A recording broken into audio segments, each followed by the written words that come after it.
is to take a good look at the polyps and the skeleton. Okay, just about touching.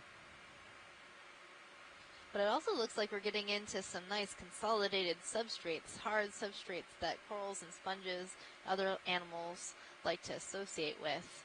And I bet this urchin really likes how many small little nooks and crannies are in this rock. It's a good place to hide.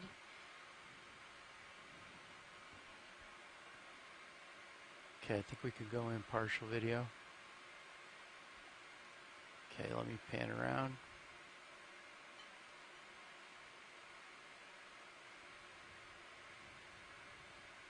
Oh, sorry. Lost a toe. Just another moment here. Okay, go back wide, please.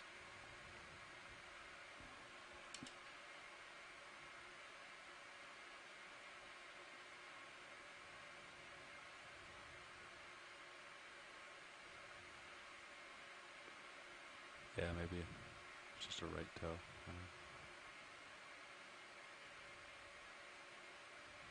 It looks like there's a few of these pink urchins. I think I'm hitting my, They're very round, my poor toe is spiky. pushed up.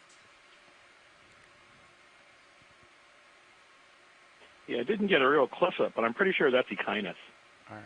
Yeah, I think we're settling back down to try to get a toe down so we can get a long zoom and hopefully get you all the ID that you should need.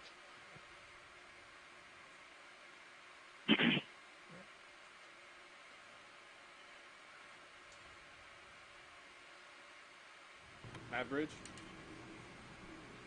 Hey, Bridge, go ahead. Hey, if this is a good time, we'd like to come to starboard to 180. Okay, I'm gonna pan over video. Yep. That works. Pilot's good with 180. Yep. Copy. That works for us. Okay, you could go in video. Verify it's about A-frame.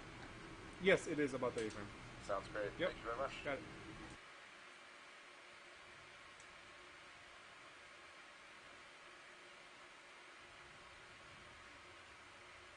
Oh. There's also a number of demasponges encrusting on this rock, as well as Okay, a couple different kinds of corals as we've zoomed in. Right next to this urchin, there's a black coral. Okay, I'm gonna pan over a little bit better. Okay. Okay. Yeah, that looks like Echinos to me. And are these urchins relatively common in this area? Yeah, this is, I think when you get to these depths especially, they're one of the more frequently encountered species. I forget exactly which one. I think go into it.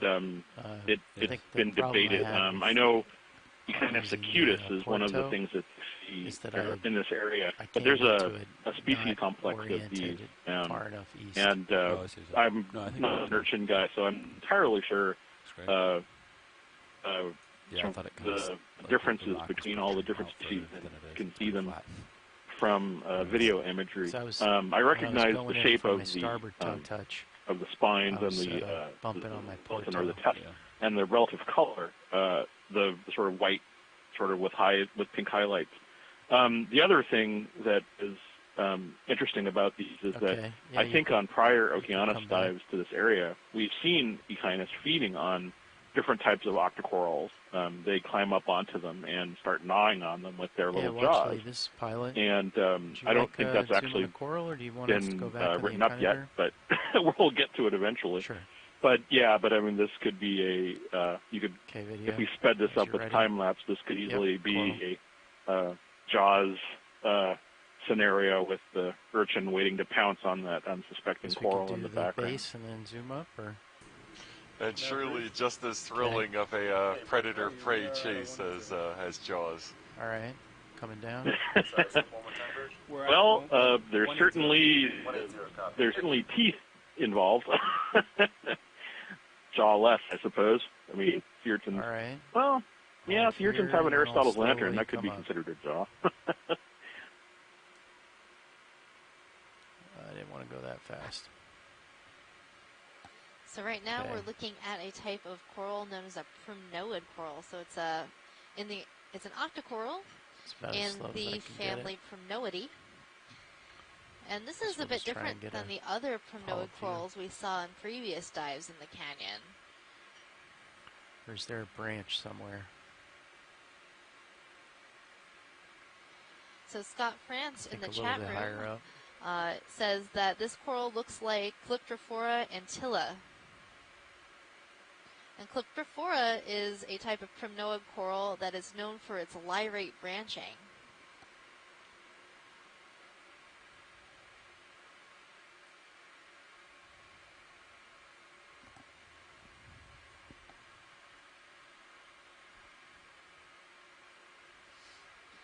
And this coral has been collected before on Bear Seamount, which isn't too far from here, since we were there just yesterday. Yeah, and you can see the current moving past this coral.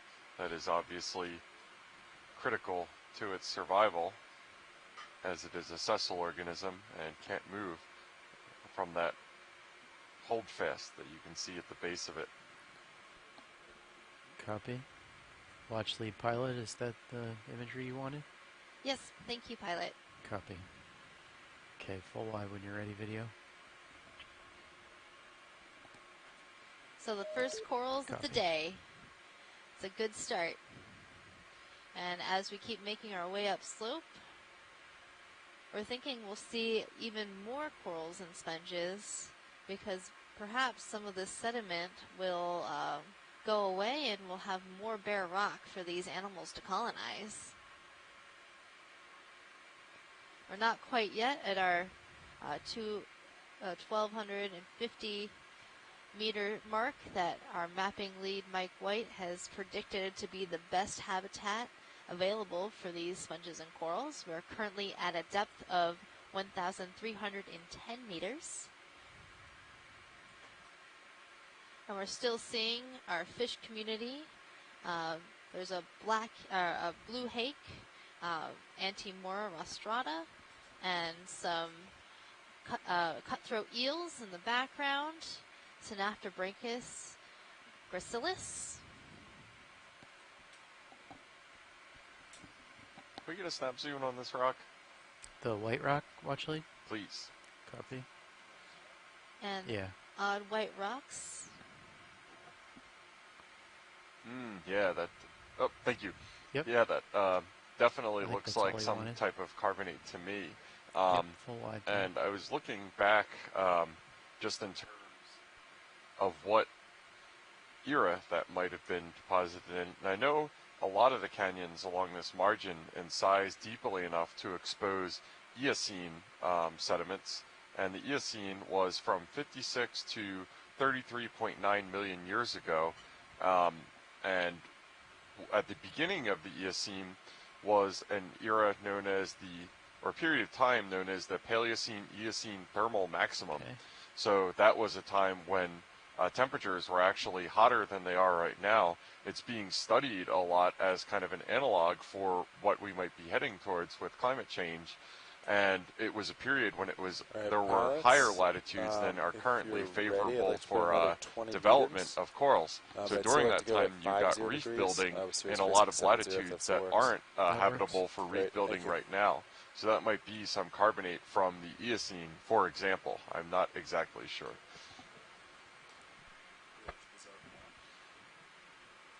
Go ahead, Nav.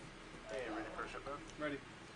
Let's see, same as before, 20 meters at 050 degrees, decimal 2 knots. Okay, that's 20 meters, bearing 050, speed decimal 2 knots. Good copy.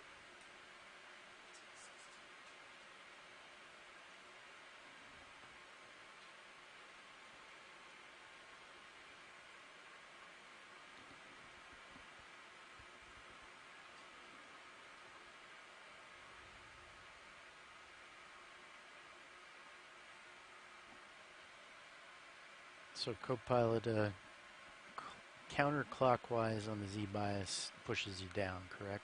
So it's like a, no, other way around. Other way around? Yeah. So clockwise pushes you down? Yeah. Should increase the number like that. Think of it as like a screw. Yeah. Screw in, go down, clockwise.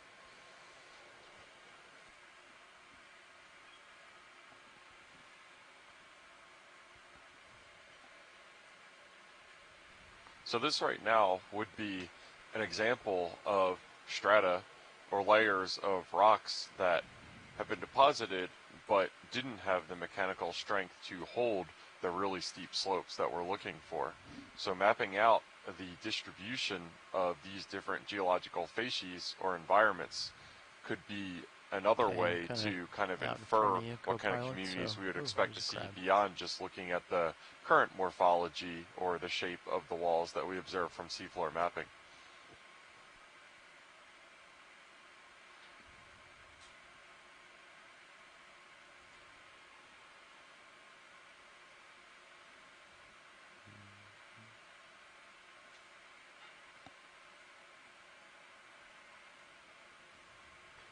And we could see another one of these red crabs that have been pretty common during our dives. I believe that these are a commercial fishery somewhere, if not necessarily here. I seem to recall somebody telling us that during one of our earlier dives. Yeah, I think you're right, Jeff. I don't think they fish for them here, but they are relatively large crabs, so they probably could make a good fishery. This crab is in the genus Chaseon, the deep-sea red crab.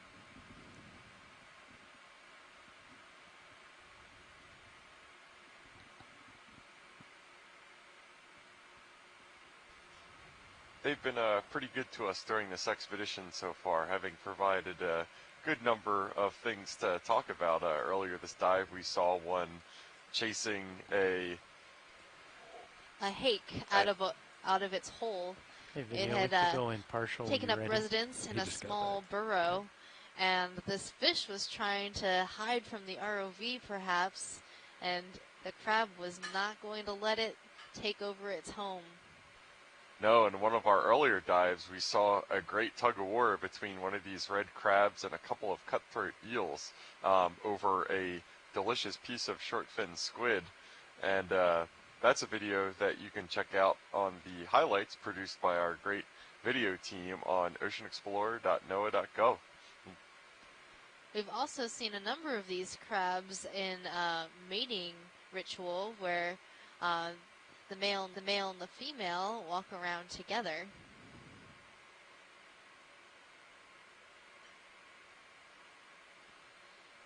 Yeah, thanks, video. And there's a small tube anemone right underneath this crab in its tube.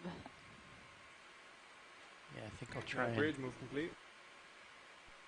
Yeah, if you I come don't remember what dive that was. It was one of the earlier ones. Maybe one of the ones still in Canadian waters, but we saw a huge number of crabs in that mating position, and it definitely seemed like two's a company and deep discovery is a crowd on that dive.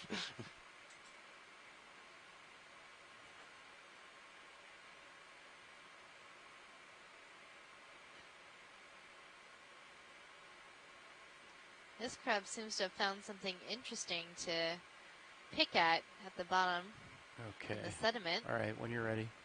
Oh, definitely picked something up. A nice, tasty mid-afternoon snack. Working to pan over. Tilt up a little bit.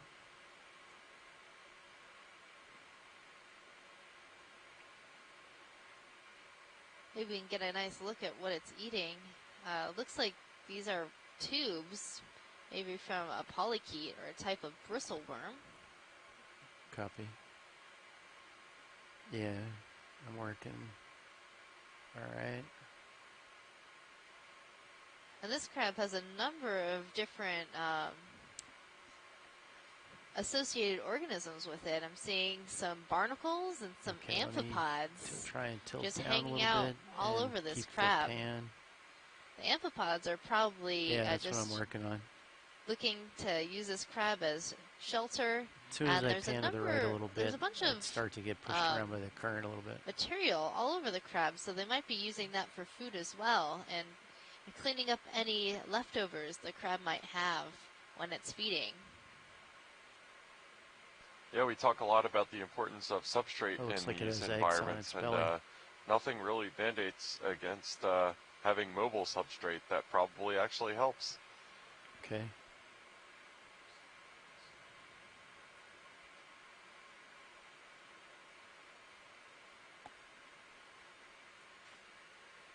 Especially if you have mobile substrate that provides free meals. Okay, yeah, I think I should sort of probably like our get ship. moving. Looks like I'm starting to move. That's the dream.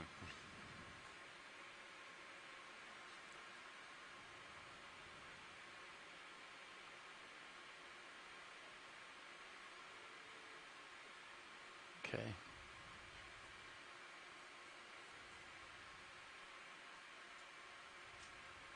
Alright, co-pilot, I'll drift with the current back into the center. Copy.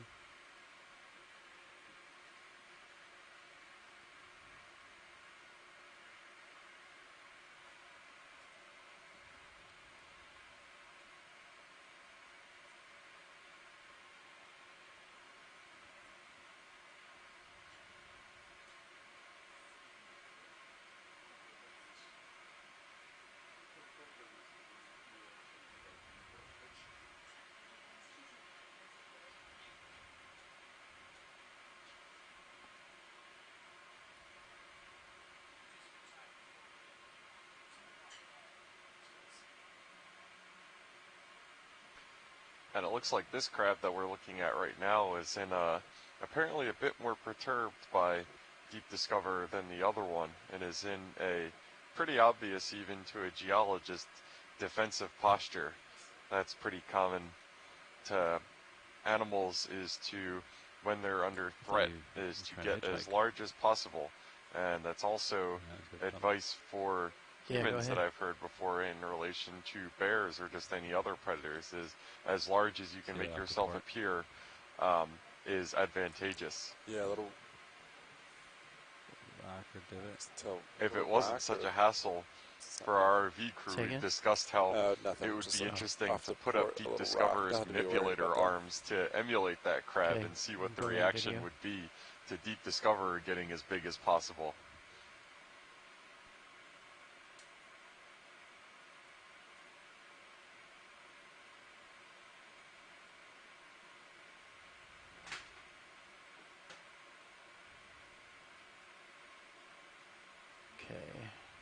Should I tilt up or down? Okay. Yeah, could you look up to see what it's looking at? It looks like it's looking straight above it. Okay. One sec. I'm losing it. Okay, I can...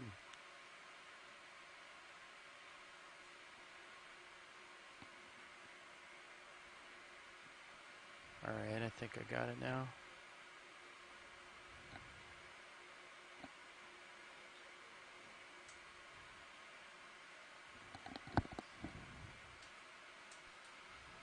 Yeah, so it might actually be seeing Sirius, which is the upper body of our two-body ROV system. Sirius provides secondary cameras, which you can see on feed number 2, and also takes up a lot of the ship's motion, so that Deep Discoverer can get these really steady and very zoomed-in shots. Okay, I definitely got to make up some ground. So Sirius to it, which is typically about 10 meters or so above Deep Discover, might look like something ready to swoop down and attack the crab. Yeah, I was looking at that too. Alright. I don't know what it is. So we're going to let that crab be and continue our way up the canyon walls here at Veatch Canyon. Oh. Just a white exposed... I think that's more of the... a larger version of the rock that Watchdog and here we can definitely see the source of some of those materials that we saw earlier. This is what I am tentatively identifying as some sort of carbonate rock. So this could be a thick deposit. I would guess with that continuous deposition, with that thick of a sequence, that's probably during a time of reef building, when it's just piles and piles of shallow water corals, not like the ones that we've been observing during this dive, that actually are so prevalent that they become part of the geological record. And you can really see the contrast between this carbonate sequence and the presumably sedimentary sequence above it. So this might be a representation of two time periods, the one below when sea levels were relatively high and reef building was the dominant source of sediment to the area. And then the one above it might have been when sea levels were a lot lower. You had rivers cutting across the continental shelf and depositing thick sequences of sedimentary sediments instead of the carbonate ones that we're seeing below. So those sediments above, the really dark colored ones, would have been sourced by rivers and land-derived materials instead of what's called authigenic sediments, which are ones that are deposited in place either biologically or chemically precipitated. And if those are carbonates produced from coral skeletons, those would be biologically precipitated.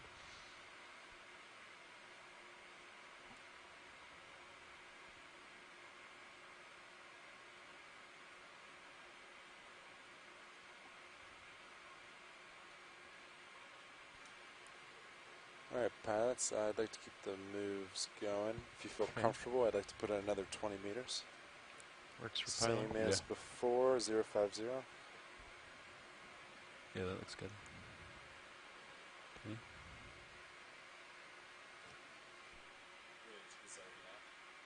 Go ahead, Nav. Carbonate sediments, limestones, are basic in their chemistry and are reactive with acidic materials. So a lot of times when you hear about sinkholes in areas, that's the result of carbonate materials or limestones being gradually eroded away by weakly acidic materials such as acid rain and eventually dissolving and forming voids. And that can occur during the subsurface a lot, so that previously the carbonate sediment supported the weight of the material above it, and once it gets eroded away to a certain degree, it just collapses from below, and that's what sinkhole is known as.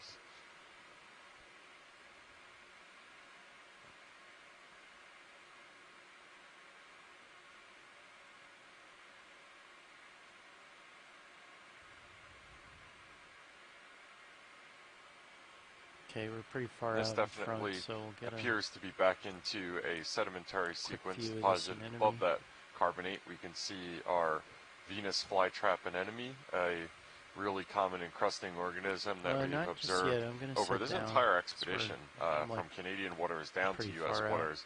It has been a fairly constant sight, just that really distinctive knobbly body shape, and then the fleshy pink protrusions and the tentacles around the mouth. Nothing else really looks like them. They're very distinctive. And we can also see a number of small sponges encrusting on this rock. I believe those are demo sponges, the ones that don't really expend too far out from the rock. And those are a lot different body plan from some of the glass sponges that we were observing during the previous benthic dive on Retriever Seamount, which protrude out from the rock wall. Okay, I'm going to pan over.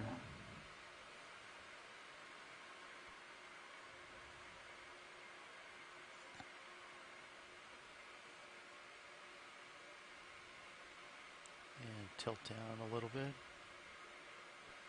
Okay. So sea anemones have a strategy of being a kind of sessile carnivorous organism, which I don't believe they filter out the fine material from the water passing through it, but they wait for larger organisms to swim by them, shrimp and fish, and then they close suddenly and use their nematocysts or stinging cells that are located on most cnidarian organisms to subdue the creature and then slowly digest them. Yeah. These are something like them, were the inspiration behind the Sarlacc from the Star Wars movie, Return of the Jedi, and which should probably be pretty obvious just based on the similarity between that and the yawning pit of doom that almost got Luke Skywalker and definitely did get Boba Fett. All right, yeah, when you're ready.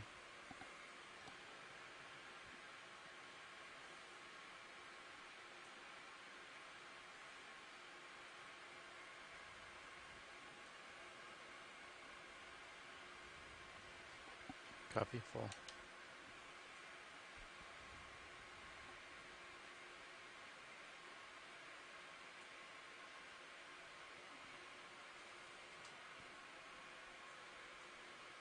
All right, screw clockwise to push down. Yeah.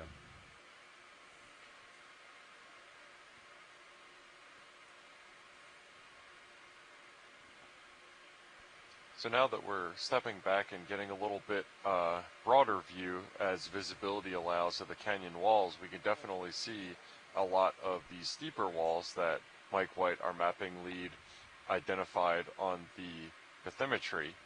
And it's interesting to note that even though this geologic formation is probably prevalent over the entire axis of this canyon, and probably up and down the margin for a fair amount, tens or probably more likely hundreds of kilometers, we only see this outcropping or exposure of this rock intermittently along the canyon.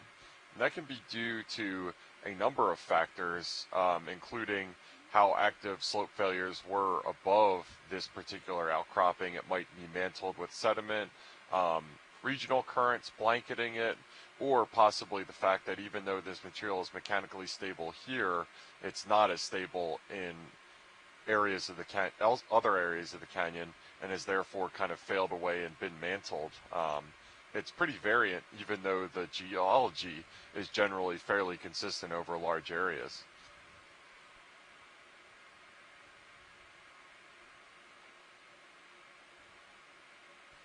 Yeah, so this is really large slabs and tablets of material that we're looking at here. Can we get lasers, please, pilot? Lasers on. These are our scale lasers you're seeing right now. Those are 10 centimeters apart and give context to the size of features that we're looking at. So these are easily meter in size boulders on an end, and you could see, looking at the lithology or kind of the rock composition, this appears to be some sort of sandstone or relatively coarse-grained material. And it looks like at the thickness at which these were deposited, this is probably a fairly high energy deposit.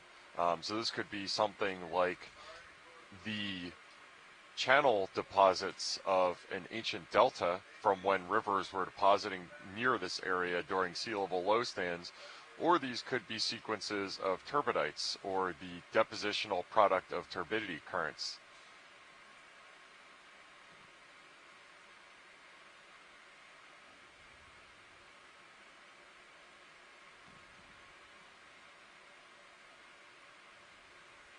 And we're observing a pretty large amount of encrusting sponges along these walls, those smaller demo sponges that you're seeing. If there are corals, there are probably smaller ones, like maybe some of those black coral polyps that we were seeing below. Pilot, can we get a zoom of the interface between above and below that like kind of uniform sediment and then the grainier stuff above? So up, down, or left or right? I'm not... Slightly down, pretty much down? Where the lasers are right now. If you could get a zoom of that area, that would be great. Copy that. How do you think we are on that move? Let's see. So, yeah, move ended 4 minutes ago. Okay. So you should be pretty stable. All right. So right around there? Yeah, that would work. That would work great. Okay. Go in video. Partial. There we go. So I'm having our pilot zoom in right now because I'm really interested in this interface right here. What you can see is a fine layer of sediment. So this really smooth uniform area in between here looks like some sort of mudstone. So that's just the consolidation of really fine-grained sediment that you see depositing right there. If you could zoom out a little bit more, that'd be great. Come out, video. Partial. Yeah, and then above and below this area appears to be coarser material of that sandstone variety that we've been seeing. So whenever you see abrupt changes of texture like this in sedimentary material, it gives you some information. Yeah, I see we know that this mudstone, this really fine-grained material, was deposited in really quiet conditions. Otherwise, it would have been swept away from this area, while the sandstone above and below that is likely deposited in higher energy conditions. So that tells us that what we might be seeing here is something like the interface between two turbidites or turbidity current deposits, kind of and in between was a time when that was relatively less active. You weren't getting turbidity currents being deposited in this area, those higher energy deposits. So this is what geologists and paleoclimatologists sometimes use to kind of reconstruct the environmental context of what was going on during the time that these sediments were deposited. It's commonly said that geology leaves kind of a book of events or happenings of the Earth. It's the recording system of the Earth, but unfortunately there's always a lot of information missing. And that includes stuff like erosion. You can't see a ghost necessarily of the material that was removed from this area after it was deposited. And then also post-depositional modification, and that can include stuff like bioturbation or animals burrowing through it, or material being moved after deposition that kind of modify the record, and that information isn't going to be recorded there. So geologists have to come up with kind of alternate ways to cleverly find out what else happened. Is that would you like to hold here for longer watch lead, or? No, that's that should be good. Thank you. Okay. Yep. Okay. Yeah, so just a really interesting intermittent layer of mudstone between what looked like a couple sequences of sandstone.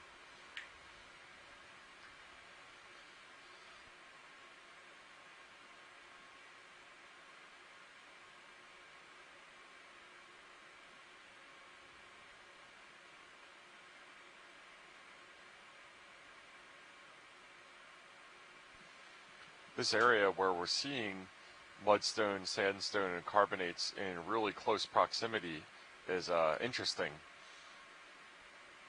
But one important thing to keep in mind is that the amount of time represented in just this maybe 5 meter thick sequence of sediments between the mudstone, sandstone, and the carbonate is an enormous amount of time.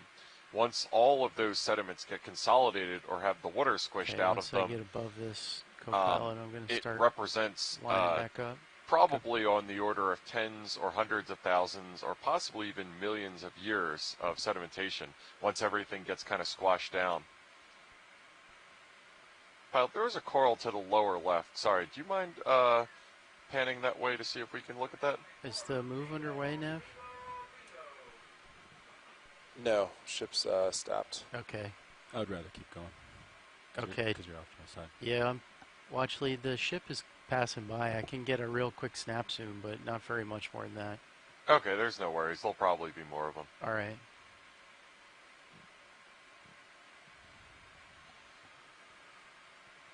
Yeah, this really thick and massive sequence of sandstone that we're looking at right here. Another thing that comes to mind that this might be is a mass transport deposit. And that would be an example of the geologic evidence of a submarine landslide or debris flow in the past. And one of the hallmarks or one of the identifying factors for mass transport deposits is just a really uniform characteristic of the sediment. And it's uniform because when stuff is moving downslope, it gets all mixed up and ends up deposited as this perfectly mixed kind of array of materials. When anything that is deposited out of just a normal current flow will be hydrodynamically or through the action of water sorted into various grain sizes. And you can look at that happening if you just take a handful of, say, gravel, sand, and mud and then drop it into a really deep tank. You'll see that the gravel settles out first, and then the sand follows on top of that a little bit later, and then very slowly the mud deposits on top of each other. And that's what happens if it's just deposition from a normal current. When in a mass transport deposit, the material doesn't have time to placidly settle out like that. So it kind of all settles as one big mixed together unit. So that's diagnostic if we can identify that based off of context.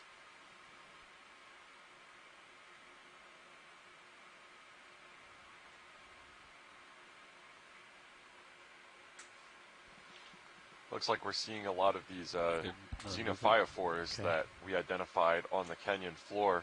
And what's interesting is that we do notice pretty consistently that same as before, still biology or ecology seems kind of agnostic to local gradients for the most part. And the benthic assemblage of organisms that we see on the floor of canyons, which are pretty flat, seem to be pretty similar to the assemblage that we see on the walls of canyons, where the walls aren't steep enough to support those really hard outcrops.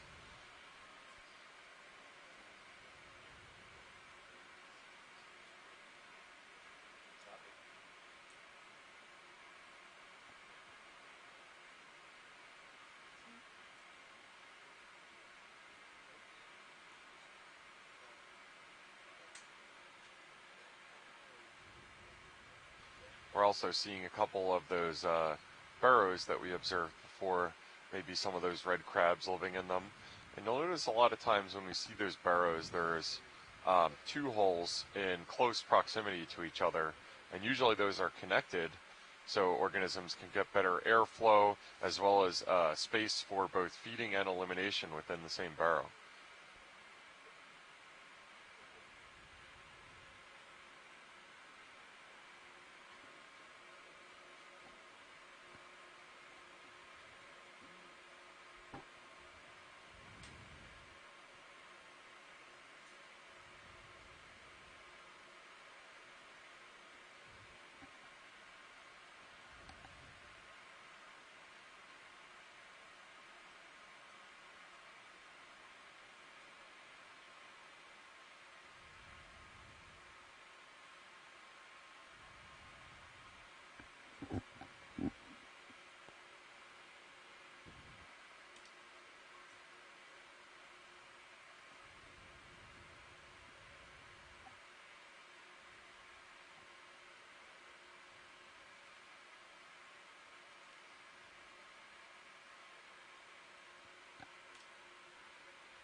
So if you've just joined us recently and haven't been around since the start of the dive, this is Deep Connections EX1905L2.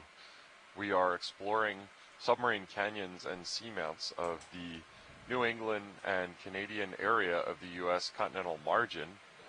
We are back in submarine canyons. This is Veatch Canyon that you are looking at right now after a bit of a detour to shelter in Newport, Rhode Island during Hurricane Dorian's passage through the area, as well as to step out further away from the continental shelf to go look at some seamounts.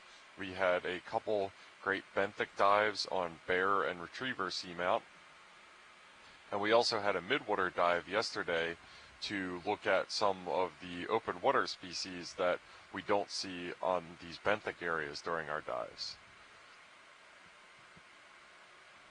Now we're back in submarine canyons. I'm happy to be back in submarine canyons. They're super cool. These are erosional features that are formed, generally speaking, through a confluence of two events, one of which is slope failure of the continental margin, which is where pieces of the margin break away, usually under their own weight, or sometimes there's an earthquake trigger or potentially gas hydrates destabilizing underneath them. It forms a kind of depression on the continental shelf edge, which is sometimes during sea level low stands met by rivers cutting across the continental shelf edge. These are periods of much colder temperatures when the glaciers are much larger and sea levels are about 100 to 120 meters lower than they are during the current day. During those times, rivers that are familiar to us cut across the continental shelf edge. Sometimes they meet those really large slope failures at the shelf edge, and channel water and sediment into them and incise the access of these canyons deeper. Oh, so I'm way out and front those now. are where a lot of the really deep and large submarine canyons, including the Gully Marine Protected Area that we dove on for our first dive, Hudson Canyon off of New York, Washington, and Baltimore Canyon, those shelf breaching, or sometimes as they're called shelf indenting or shelf source canyons, are thought to be formed from a confluence of submarine landslides on the shelf edge and rivers cutting across the shelf, continental shelf, during sea level low stands.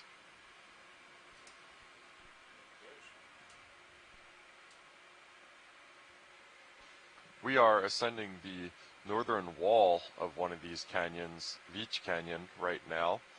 This site was selected based on relatively steep slopes identified from bathymetric data by our seafloor mapping lead, Mike White, on this expedition. And we target these steep slopes for geological and biological reasons. The biologists love the steep slopes because they are good substrate for these charismatic deep sea fauna, including sponges and especially deep sea corals, to grow on. Geologists like them because sheer outcrops give us a lot of information regarding stratigraphy, or the deposition of successive sequence of rocks and sediments on top of each other, without having to take subsurface samples, sediment cores, or piston cores, or drilling boreholes or anything like that. Instead of having to dig down vertically into the sediments to get this information, like we would have to do on the areas that we're traversing over right now, we could just look at a rock wall and get some information about the geological history of an area.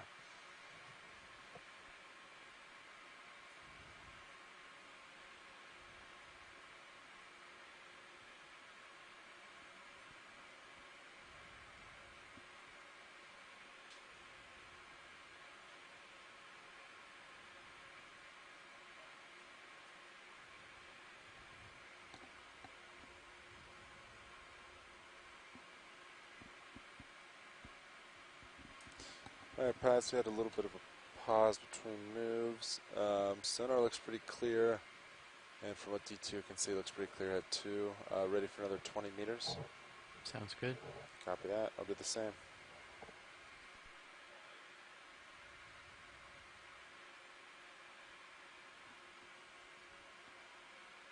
Okay, we're caught back up, so I'll start going back up slope.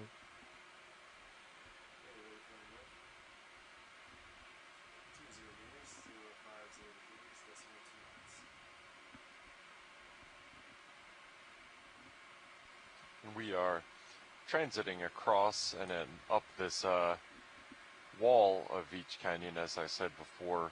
The method by which our two-body system... coming right at me. It looks like one of those, I think a sea cucumber or something like that, is directly in front of the main Zeus camera of Deep Discover right now. That was kind of interesting. My first thought regarding that was that it was actually squid ink. We saw a whole lot of that in areas with short fin squid, which are species that are pretty common to this whole general area, as well as a commercially important species.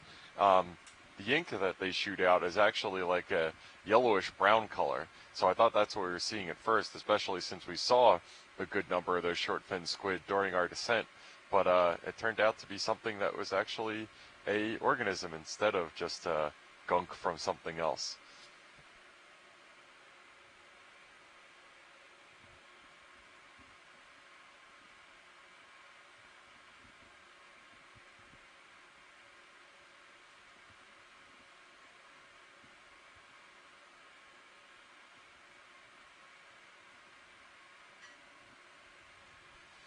Yeah, so to our right, it looks like another one of these sheer carbonate outcroppings of the variety that we observed at shallower depths. And it looks like a good amount of the steep terrain that we are observing in this canyon is composed of these carbonate materials. So a lot of times you'll see that in the geologic record is kind of this interbedding or this alternation of the same materials, where you'll get something like sandstone carbonate, and that information is important geological context for paleoclimatologists and other people trying to reconstruct the Earth's climate during previous times, because a lot of times the interval between those sequences of deposition are periodic, meaning they repeat at a characteristic frequency. And a lot of times those frequencies are based around movements of our planet around the sun and the distance between them in cycles that are known as the Milankovitch cycle. And one of the most important periodicity of that is on the 120,000 year interval, which is the major first order cause of whether the Earth is in a glacial or interglacial cycle. So alternating between the coldest and hottest temperatures, natural temperatures I should say, observed on the planet. And a lot of the information we have about the periodicity or the interval at which these changes happen is derived from looking at the rock record and getting that record of when conditions are favorable for what kind of deposition. For example, hotter temperatures at this latitude being favorable for reef building or carbonate deposition, and cooler temperatures when you would see really thick packages of sedimentary material deposited at the continental shelf edge at a time we know that rivers are cutting across the land-exposed continental shelf.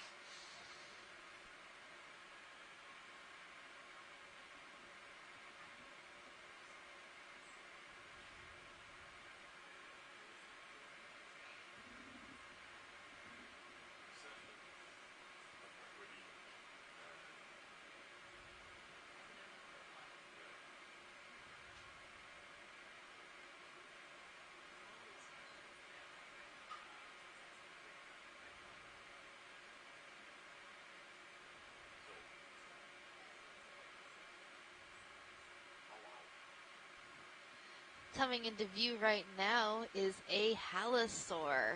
This eel-like fish is one of my favorites because it kind of looks like a little deep sea dragon with its pectoral fins up in the air. I think it got a little confused by our lights, which is why it kind of booped its snoot into the sediment. The way it was kind of just like drifting by as it was passing the seabed kind of reminds me of me when I'm scuba diving and I can't get my buoyancy just right, so I'm kind of like flailing by the seabed trying to just hover weightlessly above it.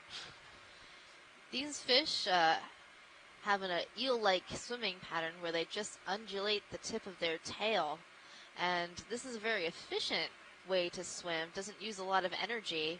And they also like to just sort of drift in the current, so it probably got caught up in some of the little bit of current that we make as we pass through the water, and as it was drifting by, it was like, oh, I got a little too close there.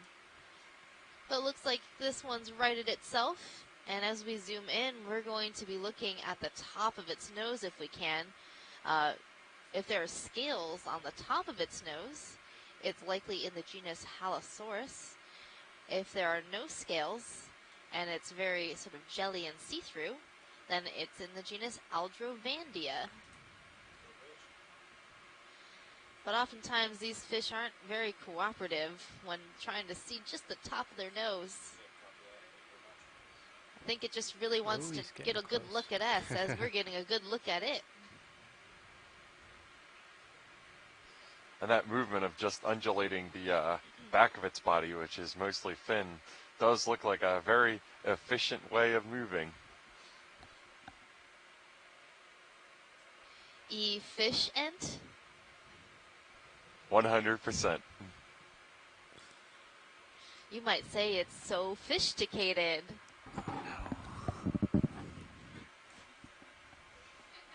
With that soul-crushing pun, I am off to lunch, Megan.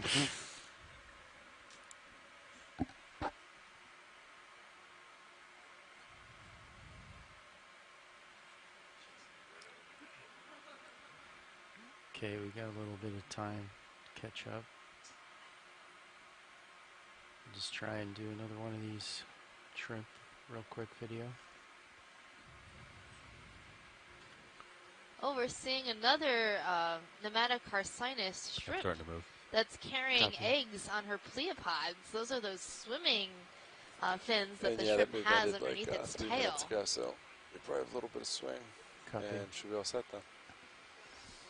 Still nothing on sonar that's So showing these shrimp any are known as real steep long-legged shrimp slopes that we're expecting. for the obvious reason that they have Okay, if you extremely go long and partial video, I can spindly sit legs. down. There's also another like little tiny crab in a hole within this larger hole. Okay, you can go back in video.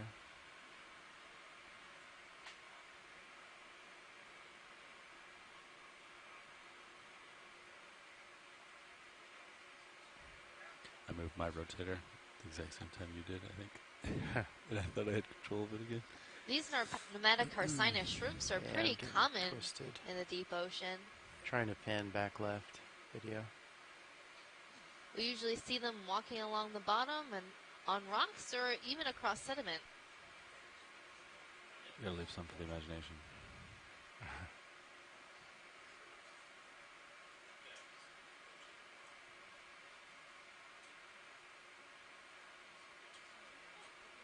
Okay.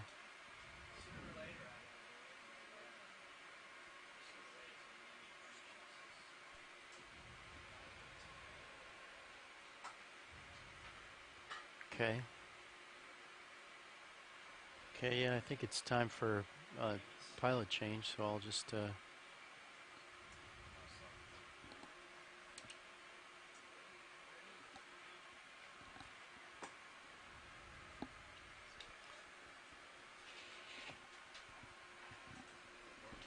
Sorry, I missed it.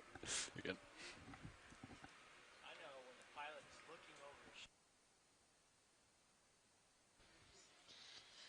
So we're going to be sitting here for just a few moments as we go through a shift change, letting some of our pilots and navigators swap out so they can also get some lunch this afternoon.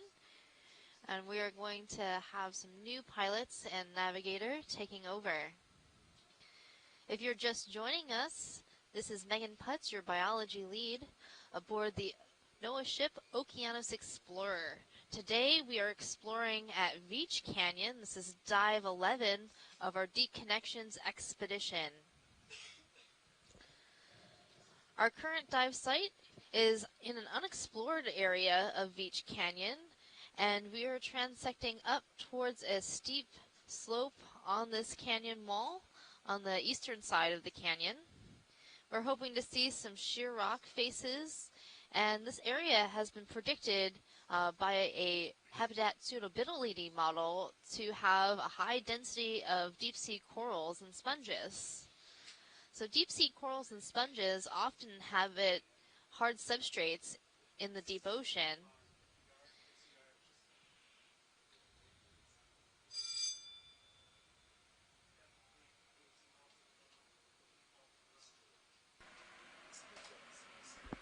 Pilot.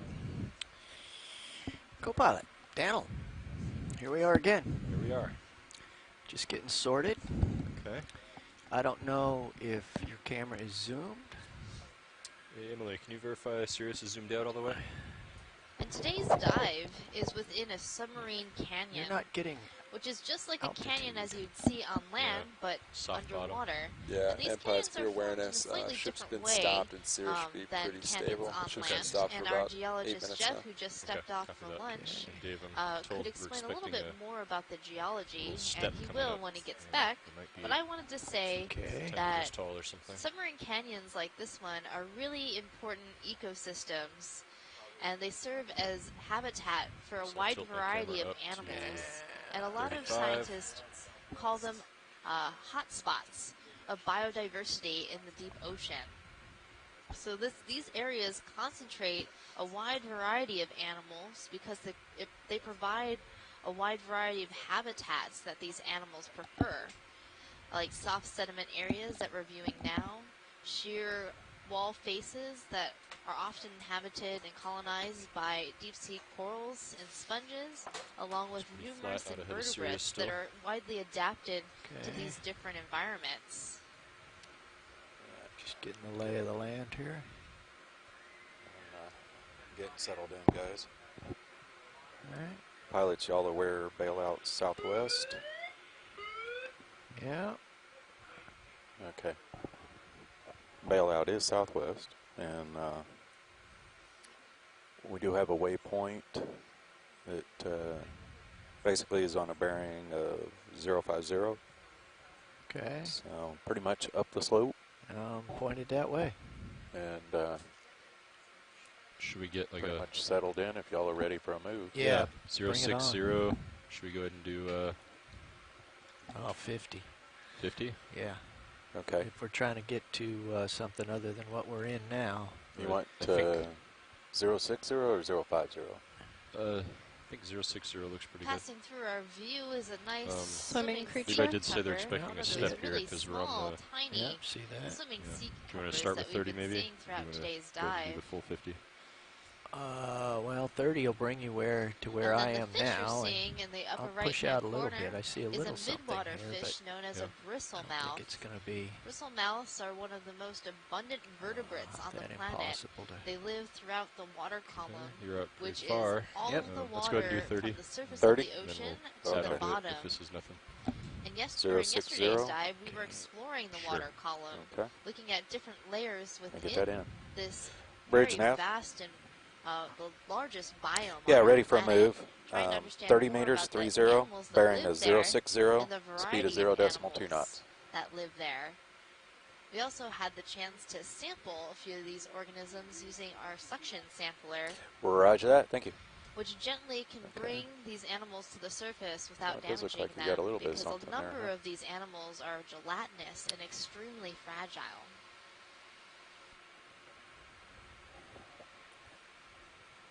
It's just out of visual range, so yeah, let's get a zoom on this thing center screen while I wait for Sirius to catch up.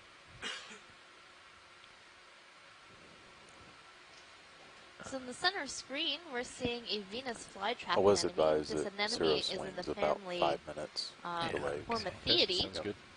And it's very distinctive with its bright orange tentacles and bumpy, rough-looking skin. We've been seeing this anemone all over. Video, and zoom please. it's very common on rocks and also growing on any human man-made materials that we see in the deep sea. The substrate it's on appears to be some old coral, possibly Lophelia, that was growing higher up on the canyon wall, and a piece has broken off and tumbled down to this bottom part of the canyon.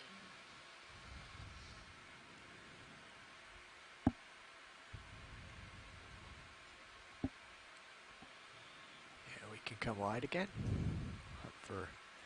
Hunt for others. Yeah, you want to maybe come back a little bit while we wait? Just 'cause we're getting Backing into up. VSR.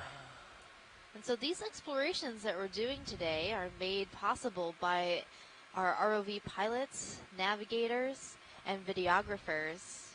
And they're all from the Global Foundation for Ocean Exploration. And I'll let them introduce themselves now that we have a new set of pilots and navigators and videographers working.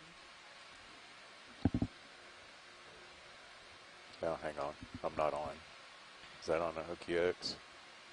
Okay, EX, yeah. Yeah, okay. You want to go ahead? Okay. This is Mark Durbin sitting in the left seat, navigator. And your pilot for this watch is Dave Wright, sitting in the second seat from the left. And to my right is Dan Rogers, sitting co-pilot. In the corner on video, I'm Emily Nero. And in the back on video clipping is Caitlin Bailey. Thank you, everyone. I have this great honor to work with all these amazing people. They're so good at their jobs, and doing what we're doing today wouldn't be possible without them.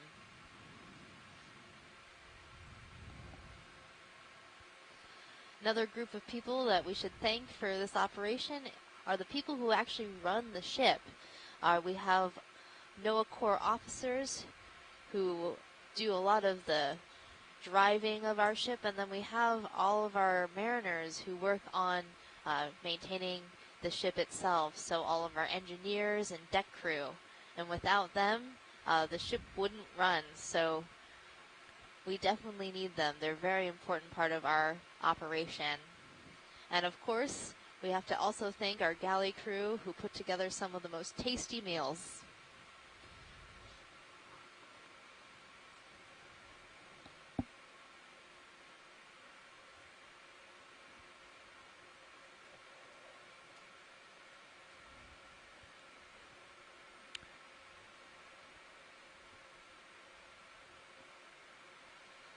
One of the questions we get often during social media requests and through live interaction